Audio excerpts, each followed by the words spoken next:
The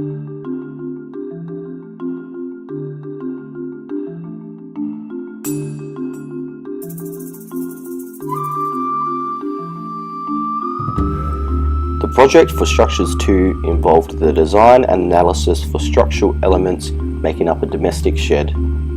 This report was done in two sections, Part A and Part B.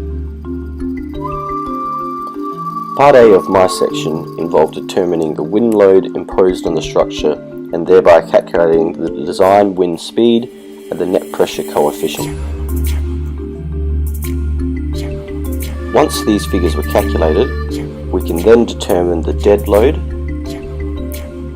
live load, to use these in load combinations to arrive at the ultimate limit state. From this, we can then design our purlins.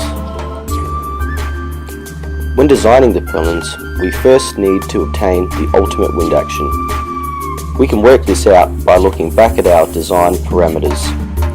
The wind region, terrain category, topographic class are all needed to work out our wind class and ultimately used to calculate, with the help of AS4055, our ultimate wind action.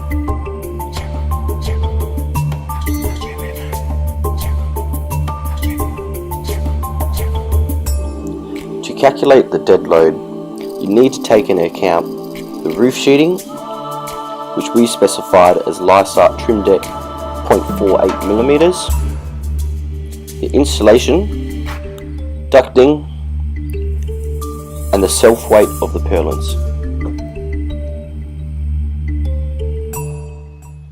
With these elements, we were able to calculate the minimum and maximum dead load, which will be needed for our load combinations.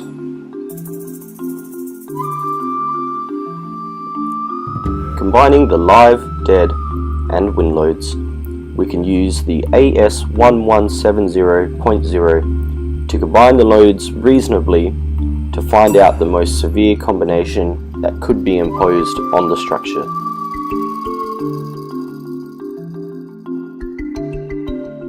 My section in Part B involved the designing of horizontal and vertical wind bracing, including strut design. When designing the bracing, you first need to work out the suction and pressure forces on intermediate frames and the end frame. From this, we then can analyze the truss by using simple trigonometry to then work out the internal forces in all members. Once we have found the forces in our members, we can then trial certain members, in this case square hollow sections and equal angles, until a member is found that satisfies strength and serviceability.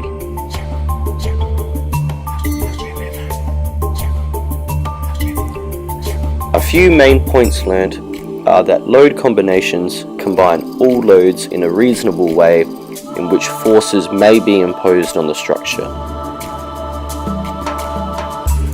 Another point is member design is a trial and error process. Through design and calculation, we can find out a member that achieves strength and serviceability.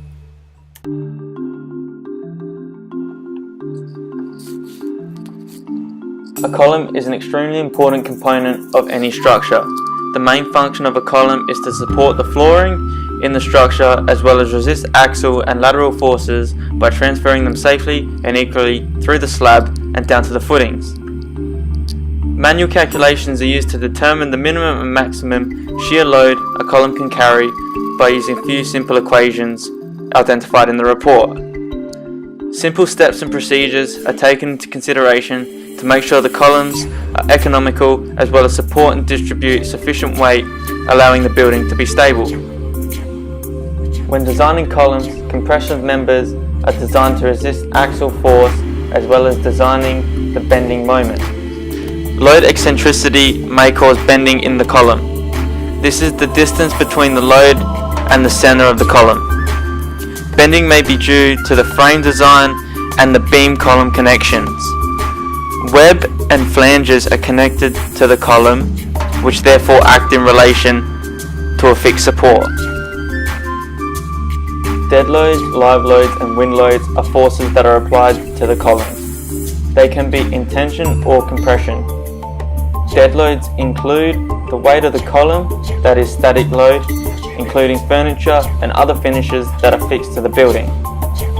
Live loads are movable objects such as people, furniture and desks, which are produced and impose load on the structure.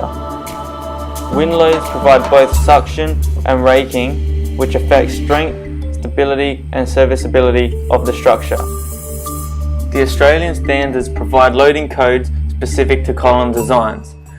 Following these standards ensures the structure will be designed economically with the lowest suitable strength, stability and serviceability without failing. The Universal Column Design Table is used to determine the most economically stable column design. Calculations made indicate our live load came to 0.23 kPa, which is less than the Australian standard minimum of 0.25 kPa. Therefore, we must use the standard to determine an economical design. The load combination table is used to determine the maximum compression and tension force in the column. Using the compression, force and capacity table, I was able to determine the suitable column was 150 UC 23.4, as it would be economically suitable to the design, as the buckling capacity of the member was greater than that which was calculated. Although the member is a lot greater than which was calculated, we have previously calculated the member using 100 UC 14.8 cross section, which was economical, however was not efficient. Moment bending capacity is then determined with the use of the universal column without full lateral resistance table bending at the x-axis. It is seen that the outcome equals 0.437 kilonewtons per meter. As the section is less than 1, it is okay for the combination of compression and bending moments, therefore resulting in an economical and efficient column design.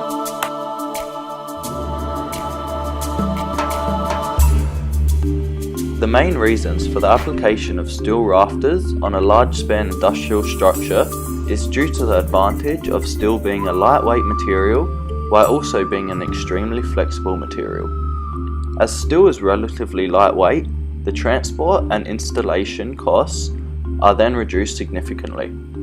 This is why steel is often used in commercial roof applications. Steel is also strong and durable, offering long-lasting structural integrity which won't twist or shrink. In design, roof rafters are considered being like a horizontal beam. Horizontal structural members are designed to resist loads, especially bending moment loads. The top of the beam is under compression, while the bottom of the beam is under tension. Buckling requirements need to be checked to ensure the member can resist this load.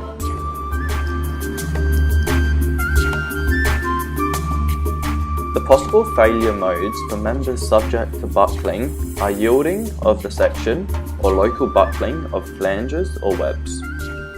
In this case, stiffeners can be used to prevent this local buckling.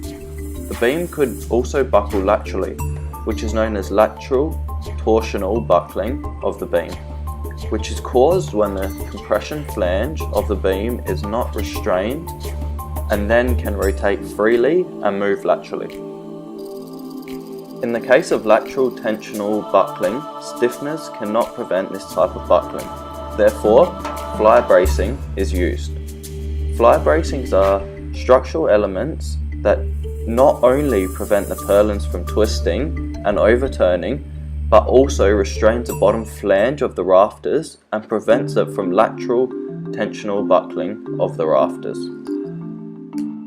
The fly bracings on our structure was most effective to be placed on every second rafter, as our calculations show how this will then support the structure significantly while also being most economical option.